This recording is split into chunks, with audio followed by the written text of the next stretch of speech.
Bonjour à toutes et à tous. Une vidéo aujourd'hui pour vous parler de l'ennui et du je ne sais pas quoi faire. C'est bien sûr pour répondre à des thématiques que vous m'envoyez par le site, des questions que je peux mettre en vidéo ou écrire des textes d'après ce que vous m'envoyez. Donc je vous en remercie. Vous pouvez continuer à le faire en allant sur le site et en allant dans votre espace. Et vous pouvez donc m'envoyer des thèmes si vous souhaitez que des thèmes soient traités en vidéo ou bien que des questions que vous avez soient traitées dans des textes. Je choisirai ce qui me semble être le moment d'être traité pour moi et ce à quoi je peux répondre évidemment. Aujourd'hui donc l'ennui et je ne sais pas quoi faire. Lorsque vous arrivez en fait à l'ennui, lorsque vous vous ennuyez ou lorsque vous arrivez au moment de ne pas savoir quoi faire, quoi être, il y a une chose importante par rapport à la recherche de soi, par rapport à la rencontre avec soi, c'est de comprendre que cet ennui, le fait de ne pas savoir quoi faire, c'est quelque chose de très bon. Vous arrivez en fait dans une pièce à partir de cet instant où il y a deux portes. Et une des portes peut vous guider à votre être, à la rencontre avec soi, à la solitude dont on parle en spiritualité ou au silence, où des fois on parle du rien, le rien qui est tout, comme chez des maîtres comme Nisargadatta Maharaj par exemple. Je suis rien donc je suis tout, c'est-à-dire c'est une rencontre avec l'être, avec l'intemporel, avec l'éternel et avec ou le cœur ou l'amour en fait, le véritable soi. Et l'ennui est quelque chose qui vous arrive qui est bon. Pourquoi ? Parce qu'en fait, la personnalité, ce qui empêche d'aller à la rencontre avec soi, ou qu'on peut appeler ego, orgueil, temps psychologique, tout cette personnalité, ce moi qui travaille dans vous, en fait, qui est le mental, qui est l'identification à votre corps, en fait, c'est quelque chose qui vous maintient tout le temps dans une activité, un faire, un je dois, il faut. Et la société, d'ailleurs, nous apprend, nous demande à toujours être quelque chose à travers cette image, cette personnalité. Toujours être une personnalité, toujours faire, toujours devoir faire, toujours accomplir et toujours être moi, quelqu'un dans la tête. Ce qui fait que, en fait, vous ne pouvez jamais être présent, vous ne pouvez jamais aller à la rencontre avec vous-même, à la rencontre avec soi, à cette solitude de silence qui vous fait connaître qui vous êtes réellement, ici et maintenant, non défini au sens moi-je mental. Et donc, bien sûr, pour la grande partie des gens, l'ennui, lorsqu'ils vont rencontrer l'ennui ou le fait de ne pas savoir quoi faire, donc je dis, vous arrivez dans une pièce où finalement il y a deux portes. Une des portes est la porte vers soi, c'est la porte où, à partir de cet ennui, à partir de ce je ne sais pas, c'est-à-dire à partir de ce mental finalement qui commence à douter, à chercher et qui propose d'aller vers l'autre porte qui est celle du savoir, du connu, du faire et d'entretenir en fait la personnalité, c'est-à-dire l'effort et donc le stress, le devoir, en fait vous pouvez à partir de ce moment vous détendre et tout d'abord accepter l'ennui, accepter le je ne sais pas, et donc vous pouvez entrer dans la porte de gauche qui va vers la rencontre avec soi. C'est-à-dire que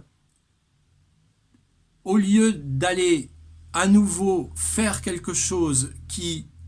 finalement est là pour vous empêcher, c'est une fuite en fait, pour vous empêcher d'aller à la rencontre du silence, c'est-à-dire de vous-même, à la rencontre du cœur, à la rencontre de soi, à la rencontre de l'instant éternel, du présent éternel, vous allez avoir tendance à partir de je m'ennuie à qu'est-ce que je dois faire, qu'est-ce qu'il faut faire ou pourquoi je m'ennuie ou je suis triste de m'ennuyer, enfin tout ce qui définira la personnalité. Ou bien si vous ne savez pas quoi faire, là aussi vous pouvez être frustré, déçu, triste ou bien vous pouvez être dans la recherche de qu'est-ce qu'il faut faire, toujours qu'est-ce qu'il faut faire et encore qu'est-ce qu'il faut faire, c'est-à-dire à planifier pour ne pas être dans ce vide, dans ce silence, à planifier pour être quelqu'un, à planifier pour ne pas rencontrer le silence, votre être véritable. Et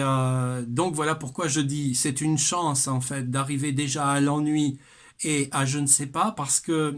bien des gens sont toujours très occupés dans le faire et évitent l'ennui ou le je ne sais pas parce qu'ils en ont très peur. Et si vous commencez déjà à vous approcher de l'ennui ou du je ne sais pas, alors il y a déjà quelque chose qui s'adoucit, quelque chose qui se repose dans cette personnalité et en fait qui commence à ne plus vraiment vouloir être actif dans le faire constamment. Mais bien sûr, il y aura en vous toujours ce doute en fait cette absence de confiance et de laisser d'abandon pour vous laisser être ce que vous êtes sans penser, sans avoir quelque chose à faire, sans provoquer quelque chose. Et donc, je vous indique ici qu'il est possible, soit par vous-même, soit en étant guidé, d'aimer l'ennui, d'aimer le je ne sais pas quoi être, quoi faire, pour aller jusqu'au stade de ne plus faire d'efforts et de ne pas ajouter en fait une action, mais de rester avec vous-même, de rester avec soi, rester dans cette solitude sans créer des histoires, sans penser à des choses, sans provoquer une occupation mentale pour que vous ne soyez pas seul en fait avec vous-même. Et donc si vous abandonnez ça et que vous allez à cette rencontre avec soi, vous allez découvrir après quelque chose de magnifique, c'est-à-dire qu'il n'y a pas d'ennui, qu'il n'y a pas de je ne sais pas quoi faire, puisqu'il y a un être qui n'a pas besoin d'être dans un accomplissement spécial pour être. Et cette porte de gauche qui vous mène à vous-même, en fait, va permettre non pas de remplir votre vie par des occupations, on va dire, forcées pour ne pas arriver à vous, mais elle va permettre dans cette détente que vous puissiez entendre l'intuition, entendre votre être, entendre vos rêves, vos idées qui viennent naturellement, spontanément, sans être contrainte de venir parce que vous dites qu'est-ce qu'il faut faire, parce que vous avez peur de vous-même, peur du vide, peur du rien, peur du silence. Voilà, donc je pense avoir répondu à la question donc par rapport à l'ennui et à je ne sais pas quoi faire ou quoi être. Et je vous invite donc, si vous êtes intéressé à apprendre à vous abandonner, à ne pas surenchérir à travers votre être pour fuir en fait l'instant, à rejoindre les petits ateliers qui sont des moments de rencontre en fait en groupe ou en individuel où je guide ceux qui le souhaitent à se libérer en fait de cette personnalité en fait qui constamment va être un bruit, un tourment, être une occupation, un moi-je, une image, une certitude ou un doute très grand qui est en fait un moyen de ne pas être avec ce qui est, de ne pas être disponible. Et donc, c'est un apprentissage que de laisser être les choses, de laisser venir les choses et de ne pas vivre dans cette personnalité. Les ateliers ou les rencontres sont là aussi pour répondre à vos questions, bien évidemment, et pour travailler la sagesse qui est en nous pour la développer au sens d'aller se regarder tel que l'on est, ce qui est le résultat en fait de ce silence. Hein. Bien sûr, il n'y a pas un miracle. Une fois que vous êtes dans la solitude avec vous-même, une fois que vous rencontrez qui vous êtes, vous allez découvrir évidemment votre être tel qu'il est. Donc les parties, on va dire, positives et les parties négatives. Et donc il faut apprendre à partir de là à s'aimer tel que l'on est, à voir nos qualités et nos défauts et à choisir après par soi-même à devenir plus sage en voyant en fait ce que la vie est, les choses que l'on veut éviter qui ne peuvent pas être évitées, les choses où l'on juge, les choses que l'on n'aime pas, les choses en nous qui sont liées à l'orgueil, à l'ego. Et il y a aussi évidemment tout l'apprentissage d'être bon en soi, de travailler ce que l'on est en fait, c'est-à-dire puisqu'on vit tout à l'intérieur de nous-mêmes, donc à apprendre à aimer, apprendre à être bon envers soi et les autres, à apprendre à être cette fluidité de la vie en fait, à couler à couler avec la vie, à couler avec nous-mêmes en fait. Hein. Et donc tout ça, je dirais, s'apprend, non pas mentalement, tout ça se pratique en fait